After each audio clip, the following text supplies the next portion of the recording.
وأكون للخير العميم مثالا. Makanya akhirnya, apalagi ketika kita tahu orang yang beriman itu pasti diuji. Dan semakin beriman, ujiannya semakin besar. Pertanyaan kita, kenapa Rasulullah itu mengatakan begini, Ustaz? Ini saya pernah ditanya, ada seorang jamaah bapak-bapak. Inna asyaddan nasi bala'an al-anbiya'u summal anbiya' fal amsalu fal amsal. Idza kana dinuhu syiddah ubtuliya syiddah, idza kana dinuhu raqqah ubtuliya ala hasbi dinihi. Maka kata Rasulullah, manusia itu yang paling keras cobaan hidupnya itu para nabi dan orang-orang yang mengikuti para nabi dan orang-orang solih seterusnya. Semakin agamanya kuat, imannya kuat, semakin besar ujiannya. Kalau imannya rendah, maka ujian sebagaimana imannya. Saya ditanya sama bapak-bapak, Ustadz, kenapa orang beriman itu identik dengan ujian? Dijawab oleh para ulama, ada 3 sebab. Kenapa orang beriman itu ujiannya banyak? 1, orang beriman itu diuji dengan ujian yang banyak. Karena sesungguhnya ujian itu pada dasarnya merupakan tanda cintanya Allah dan itu merupakan metode terbaiknya Allah ketika menggugurkan dosa manusia. Itu yang pertama. Yang kedua, kenapa orang beriman itu diuji dengan ujian yang banyak? Makanya sampai diibaratkan oleh Rasulullah dalam hadis riwayat Tirmidzi sebagaimana pohon yang daunnya berguguran satu persatu karena banyaknya angin dari kanan dan kiri, kata Rasulullah. Orang mukmin itu kayak pohon, anginnya kenceng, daunnya berguguran karena tekanan angin dari kanan ke kiri, kata Rasulullah. Yang kedua, kenapa orang beriman itu ujiannya banyak? Yang kedua, supaya orang yang beriman itu mereka tidak jatuh cinta sama dunia. Karena biasanya kalau jarang diuji, termasuk yang kita khawatirkan, kecuali yang dirahmati oleh Allah, kalau terlalu enak hidup di dunia, nanti malah akhirnya jatuh cinta sama dunia dan akhirnya benci mati. Tapi kalau kita diuji, akhirnya kita tahu, oh ujian itu memang tidak enak. Makanya memang dunia itu tidak tempat kita untuk menikmati apa yang kita ingin nikmati. Tapi nikmatnya nanti, di akhirat setelah kita sabar terhadap ujian. Bapak, misalkan, kalau naik angkot, Tambun Bekasi, Pak, yang angkotnya sudah penuh dengan sudah bolong-bolong di mana-mana, udah gitu shock breakernya sudah nggak ada gitu, ngelewatin jalanan depan itu Kemang itu yang depan yang bergelombang kayak lautan itu kadang naik kadang turun, naik di situ gerang gini, pengennya apa Pak? Turun Pak, Mas turun Mas, lebih baik saya jalan daripada nanti saya muntah-muntah. Tapi kalau kita naik BMW atau naik yang enak terus, apa yang terjadi? Kalau bisa, jangan hanya ke Tambun, sekalian ke Kudus. Ini. Pas lagi bawa BMW. Itu contoh ya, bukan berarti punya BMW dosa. Enggak, contoh. Kenapa seorang beriman itu diuji? Ini jawabannya. Supaya orang beriman itu tidak jatuh cinta sama dunia. Makanya orang beriman itu enggak jatuh cinta sama dunia. Kenapa? Karena dia tahu ujiannya banyak. Karena dia mengerti bahwasanya ujiannya banyak. Itu yang kedua. Yang ketiga, kenapa orang beriman itu ujiannya banyak? Supaya dia bisa merasakan arti mustarih. Mustarih itu apa? Orang yang istirahat. Kapan itu? Ketika dia sudah lelah menghadapi berbagai macam cobaan yang Allah timpakan kepadanya ketika di dunia, Pak. Makanya maaf, kita istirahat, tidur setelah kita capek, lelah. Main volley, menang misalkan. Kita kemarin menang atau kalah sih di itu. Lalu kita nyemes masuk terus gitu ya. Walaupun Pak Heridon bukan tim kita tapi tim lawan gitu. Semoga Allah mengampuni beliau gitu. Lalu setelah kita keringatan pulang ke rumah jam 9 tidur tuh kan nyenyak, Pak. Coba bandingkan dengan orang yang jarang bergerak.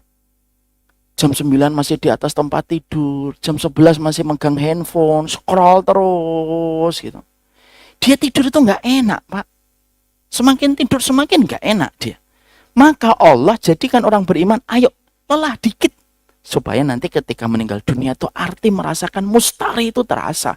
Karena sesungguhnya orang beriman itu kan diberikan sifat kalau mati, mustarihun. Mustarih itu merupakan bentuk subjek dari istaroha yastarihu. Orang yang istirahat. Orang yang istirahat itu namanya mustarih, Pak. Allah pingin supaya makna kata mustarih itu maknanya kedapetan. Makanya ujian itu Allah kirimkan.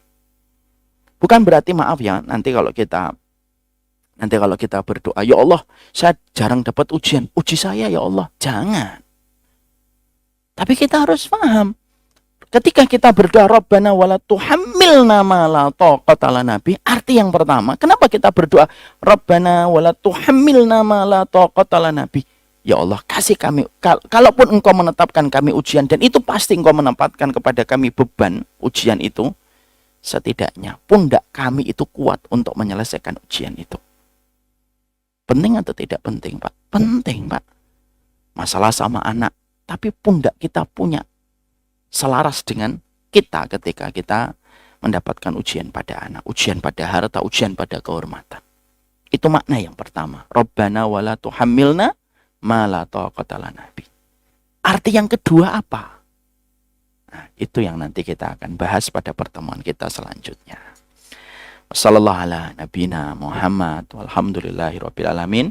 Ini yang dapat kita sampaikan pada kesempatan hari ini. Kita baru membahas, yaitu adalah 286. Kita baru membahas Rabbana wala tuhammilna ma la taqata lana bih. Akhirnya kita mengetahui bedanya fitnah dengan bedanya bala. Apa tadi fitnah dan bala bedanya? Apa Pak Heridon? Apa bedanya bala dengan fitnah? Apa yang membedakan antara bala dengan fitnah? Bala itu musibah yang tidak disukai. Kalau fitnah itu juga ujian, tapi yang terkadang kita senangi. Bala itu sering menyadarkan orang secara langsung, tapi kalau fitnah justru membius orang. Itulah bedanya bala dengan fitnah. Kita juga akhirnya tahu, berdoa dengan doa ini adalah supaya kita nanti ketika menghadapi ujian, karena ujian itu pasti datang. Maka kita mengetahui betul supaya kita memohon sama Allah ujian itu sesuai dengan kadar kemampuan kita. Kita juga belajar bahwasanya orang beriman itu pasti diuji karena 3 alasan. 1, Allah ingin menghadirkan pemutih. Allah ingin menghadirkan mesin cuci untuk menghapuskan dosanya dengan ujian yang Allah kirimkan. Yang kedua, supaya orang beriman itu tahu kalau kita sering diuji, maka kita tidak jatuh cinta kepada dunia dan kita tidak terkena penyakit wahan, Pak. Wahan itu apa? Hubbud dunya wa karahiyatul maut, cinta sama dunia dan benci mati. Perilaku orang yang cinta sama dunia dan takut mati itu biasanya karena mereka terus dikasih fasilitas yang menjadikan dia terbius. Dan yang ketiga, supaya merasakan arti istirahat yang sesungguhnya kalau kita sudah lelah. Ini yang kita bahas pada poin yang pertama, 286 pada surat Al-Baqarah. Apa poin yang kedua? Apa poin yang ketiga? Apa poin yang keempat? Itulah yang menjadi pembahasan kita pekan depan kalau tidak ada udzur. Semoga Allah merahmati, memberkahi hati kita. Semoga kita tetap menjadi orang-orang yang saling bersaudara. Kalaupun kita menemukan 100 alasan untuk berpisah, setidaknya kita harus punya 101 alasan untuk tetap kita bersaudara. Beda itu boleh. Yang tidak boleh itu kalau kita sudah nodai kehormatan orang, hanya gara-gara kita mendapatkan ada perbedaan. Semoga guru kita, siapapun ustadz yang ngajarin di Baitur Rahman, adalah orang yang pertama kali memberikan contoh tentang persaudaraan.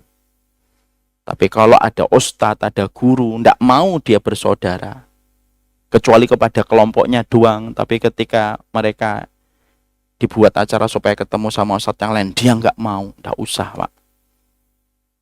Daripada akhirnya merusak satu karunia yang besar yang sudah kita dapatkan, yaitu persaudaraan yang kita rasakan. Harusnya semangat bersaudara itu dicontohkan guru, dicontohkan ustadznya. Makanya saya sedih kalau ada satu masjid, pengajar ini sama pengajar ini tidak mau ketemu. Lah gurunya aja nggak mau ngasih contoh. Gurunya mengatakan, tidak bisa itu begini, itu syahsat, itu subhat, itu begini, itu begini. Tapi dengan begitu santai, gurunya, ustadznya masuk ke masjid, lalu setelah itu meninggalkan banyak hal yang dilihat sama muridnya. Kalau masjid tidak bisa mempersaudarakan, terus di mana lagi kita bisa bersaudara?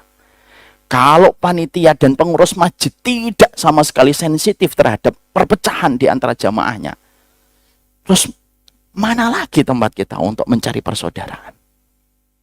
Ya. Makanya selalu saya simpel, Pak. Saya mau ngajar di satu masjid. Selama di situ, semua gurunya sepakat bersaudara itu merupakan bagian dari akidah. Bersaudara itu bagian dari akidah. Itu yang dinamakan dengan al-wala, memberikan loyalitas kepada sesama orang yang beriman.